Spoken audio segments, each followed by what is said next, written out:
Harbaugh is your coach now. Right. Like, take on some of that personality. Right. All those guys seem real timid. Isaac looked like the brother in the program that lost his job to Omar Epps. Yeah. Yeah. He did the interview about on the level of him as far as his street cred conversion number or whatever you would call it. Yeah, and I mean, like, look, I'm not going to sit here and particularly advocate or say that I need somebody to have like a from the streets quote unquote mentality, but I need you to at least like be confident in yourself. Right. Like, I need you to have some kind of a pizzazz. Like, I don't know. Yeah, it's lackluster, his personality. Gotcha. But I mean, I'm sure it's gonna bode well for that guy. He might be a future whatever. Yeah. I don't, we are 2-1. I think there could be the opportunity for us to start garnering some top 25 votes. And ultimately, as we work our way into the Big Ten schedule, that's what we just really want to be. You want to get into that discussion because you want there to start being some expectations for the program. So, this is one of those steps forward. So let's move on, man. Let's get into these beer topics for today. Again, this is the Hoops and Hops. It's so confusing to separate this from Pay Me No Mind, but neither one of us are in a position to kind of do what we might want to do later on down the road. So yeah, Wood's got a lot of hats with these pods, so he's got to put on a couple different ones for me. Exactly. But what you got for us, man? I can follow your lead this week. I'll give me an assist. Speaking of basketball, on what's going on, it's been a couple of shakeups in the beer world. So, I guess the biggest news over the past week and a half was I don't want to say selling or selling out, because I personally don't agree with that term, but Heineken bought 50% of Lagunitas, which is a brewing company out of San Diego. Yeah, I want to say San Diego, California. Yeah. And there was huge uproar in the beer community. Now, mind you, they did not sell out to the quote-unquote devil of beer vulturing, Anheuser-Busch, or InBev, as they are referred to in the stock status. But it is a foreign conglomerate, a large company. But so let's say this. Let's say why people hate it when things like this happen.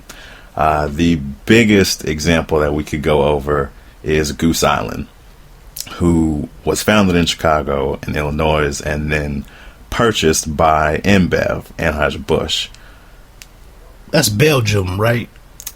They've got some Belgium stuff. But yeah, InBev is also a foreign company. Yeah, that's what I was talking about. Yeah, InBev, I think they're Belgium. Right. Anheuser-Busch is in St. Louis, and then InBev is their European counterpart. Right. So Goose Island was like the first major player to quote unquote sell out, and they did change when they got bought out, but they also sold a much larger percent of their company. Okay. But Goose Island is now commercially marketed. The way that their packaging is laid out, the style of beers that they release are very different from what people had come to know them to be. To be honest with you, G, man, I mean, I knew about it as it happened long before me and you even got linked up.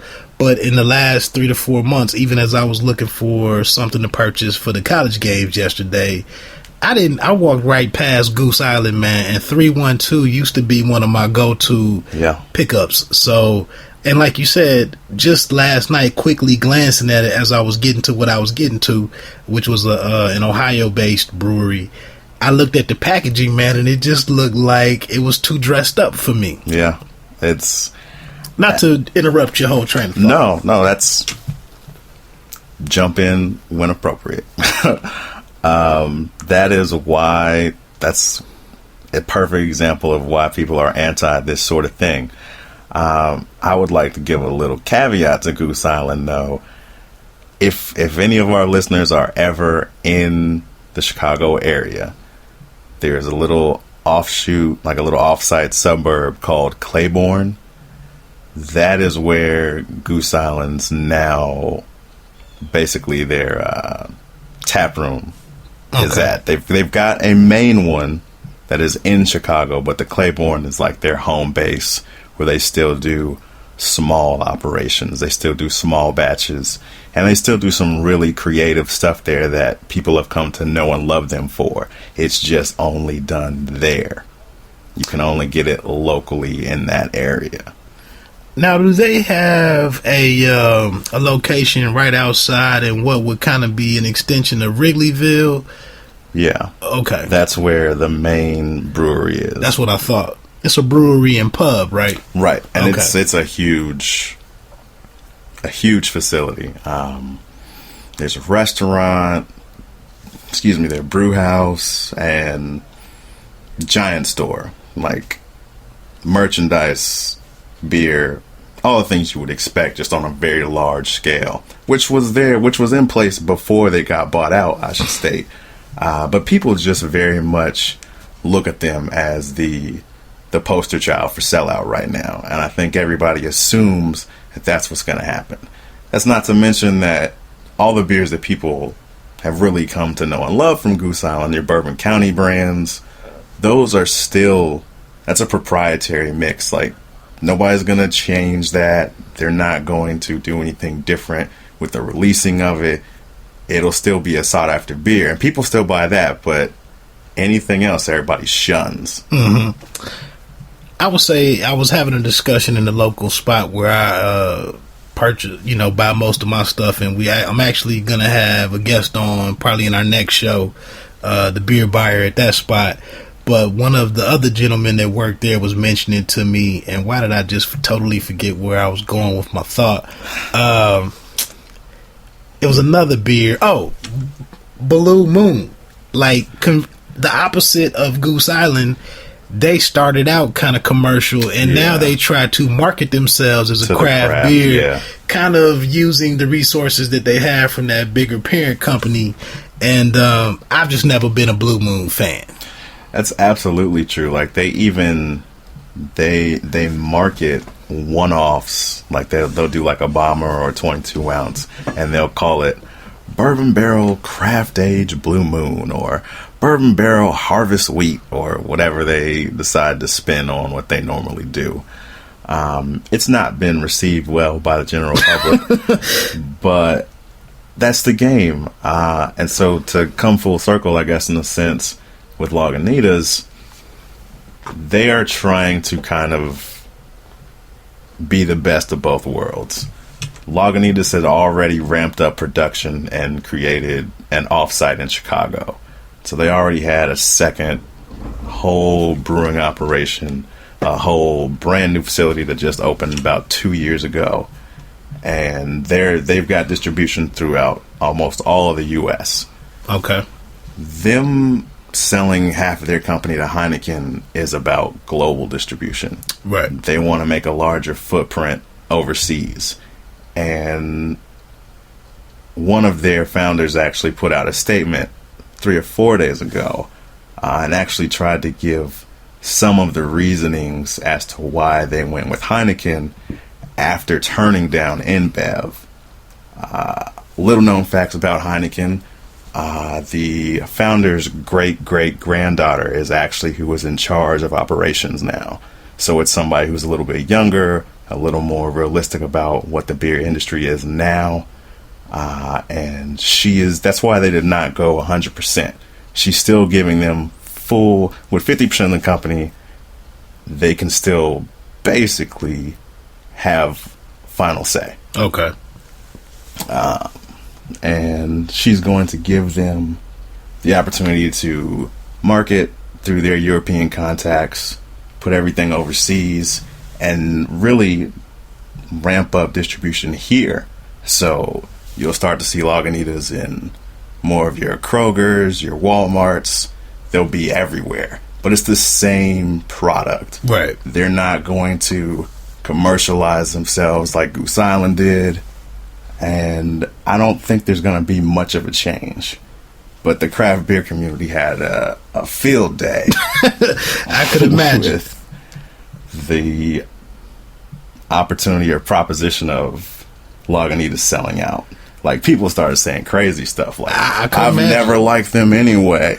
You've been buying Lagunitas for 3 years, easy, and all of a sudden, oh, I've never liked Lagunitas. Right. That is not what your refrigerator says. That was kind of like, and this is probably a terrible analogy, but when Tyler Perry put Kim Kardashian in one of his last few movies, and people instantly were like, look, uproar. Tyler, I'm good with you, bruh, but for you to bring someone that likes her into the mix, I'm not going to check your movie out because you went with her. And he was like, man, she has a minute part in this movie, and I'm trying to do some different things and bring in some new viewers, and it was just scoffed at immediately. So This is kind of similar to that. Let me ask you a question before we get to this aging versus cellaring discussion. I'm thinking Super Bowl ads. What's the first craft beer company that maybe not, I mean, I know a Super Bowl ad is millions of dollars for, those 30, 35 seconds. But as far as commercialization and whatnot and exposure, what do you see the first brewery doing something unexpected? Maybe it's a commercial during March Madness or the AFC, the divisional playoffs or wild card weekend or something. But when do we see one of these people jump up on TV? Would it be Goose Island? Well, I think I'd first have to say I believe Sam Adams has already had those spots. But again, Sam Adams is like the super Goliath. Sam Adams is the father of craft beer, right? Grandfather at this point. Do they have some operations in Ohio, man? So Sam Adams is at this point kind of an umbrella company. Okay. Angry Orchard is a Sam Adams subsidiary, and that is actually the apple farms that they use are in Cincinnati. This stuff is blowing my mind away. The way they put out there this Boston vibe, but then the same guy at my spot was like, "Nah, man, that's all Ohio," and I was like, "You are shut the front door." So see, I'm trying to. While you sleeping, man, you looking it up. You getting your work in. I've been out here scraping and doing my thing. Yeah, man. Boston Beer Company, aka Sam Adams, it really is. It's an umbrella company now. Okay. Like, that's the best way I can try to explain them briefly. So, okay, Angry Orchard, the Traveling Beer Company, those are both under Boston Beer Company, and it's public knowledge, but it's kind of privy. Like, they don't go around saying, "Oh yeah, we're owned by the Boston Beer Company." Right. Sam Adams is our big brother. Like, they don't ever do that, but it's the exact same people, and it's marketed very well. Angry Orchard has this. They're trying to give themselves like almost a rough image with this old bitter man and his apples on his apple farm. All of their imagery is kind of dark for their bottle work. And then the Traveling Beer Company is complete opposite. Okay. It's this guy with glasses and a freaking handlebar mustache, and it's his whole persona. But if I had to say somebody, I guess Goose Island is a possibility because of the conglomerate. But I'd say that Lagunitas would probably be next in line, just because European sales, Mexico, all of the extended revenue that they can make from distribution through this Heineken deal will give them that money. And Heineken already does those spots, so it would not surprise me. It would just be a question of how edgy is it? What type of feel does it have? But yeah, I mean, there was a poll that I had looked at as to how everybody felt. Like, the options were, I don't care who owns it, I'm going to drink it anyway. Now I hate Lagunitas, they're a sellout. And the third one was, who bought them? What happened